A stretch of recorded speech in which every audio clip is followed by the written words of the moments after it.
What's up guys, Busker here at ThinkComputers, and today we have another X99 motherboard from Gigabyte. It is their X99-SLI, so let's go ahead and take a look.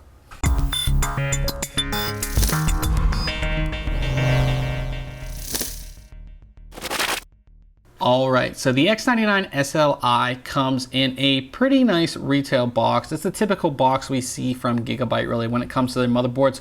So on the front it says X99-SLI, and of course it's really promoting their ultra durable design, which we'll go into in our full review. Now flipping over to the back, we can see we have a full overview of the actual motherboard and all of its features and all of that. So again, if you are at the store, you can get a good idea of what this motherboard is about before you go ahead and buy it. But I know you guys just want me to get inside this, so let's go ahead and do that.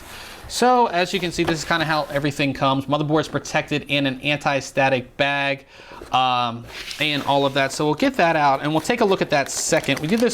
We have this little contest thing, so I guess you can enter a contest. If you review the motherboard, and you can win something, I guess. But we'll take the motherboard out and we'll look at all of the accessories. So we have two bags of SATA cables. And these are the typical rubber SATA cables. We saw Gigabyte use a sleeved SATA cable before, but these are the typical rubber ones. You have two SATA cables in each bag, so a total of 4. We have our little SLI connector right there, single SLI connector.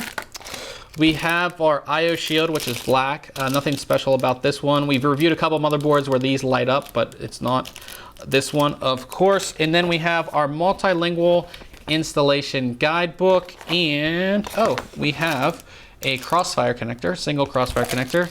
And then we have our user's manual with, of course, our drivers in utility CD, and inside there we do have a Gigabyte ultra durable case badge.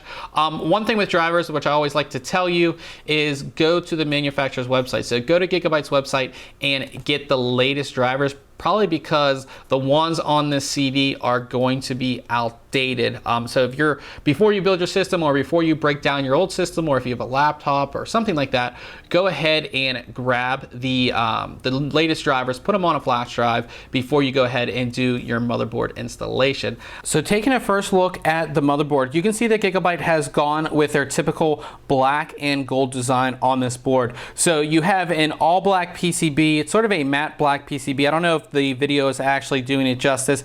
And then on the heat sinks, you have this gold highlighting with some silver as well. One thing that differs this motherboard from the X99 UD4 that we recently reviewed is that there's no lighting effects on the PCH heatsink or the rear IO. On the UD4, you have those features. On this board, you do not. Starting at the center of the board, you have Intel's LGA 2011 V3 socket. This, of course, supports Intel's high-end desktop Haswell-E processors. This board features a 6-phase all-digital power design, and you can see that it's cooled off here by the VRM heatsink. Right above the heatsink, it's kind of hard to see, but we have our 8-pin EPS connector. Indicated in white right here, we have our 4-pin CPU power connection for your CPU fan. There's an optional CPU fan header way up here. I don't know why it's up in the corner. Kind of makes it a little bit weird actually, but we'd like to see it right down here. But you have that right there. On each side of the CPU socket, you have 4 DDR4 DIMM slots. These slots support XMP profiles up to 3,333 megahertz. There's not a whole lot on the side of the board, but you do have your 24-pin ATX power connection, and you have a USB 3.0 header. Along the bottom of the board is where you're going to find your rest of your buttons and headers and all that kind of fun stuff. So first you have your front panel connections. You have a second USB 3.0 header.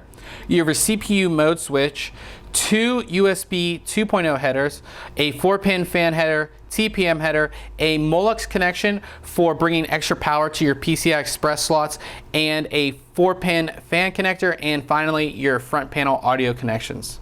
The board makes use of Gigabyte's Amp Up audio solution that uses Realtek's ALC1150 codec. You can see there's actually full PCB isolation for the audio components. That leads to less interference, and of course that PCB isolation layer will light up to give a little extra features to your board. As far as expansion slots go, you have 1, 2, 3, 4 PCI Express 3.0 X16 slots, and then you have 1, 2, 3 PCI Express X1 slots. Now, as far as the PCI Express X16 slots go, you have a dedicated X16 slot that's going to run at X16 speeds all of the time, and that is this one right here. That's the third one down.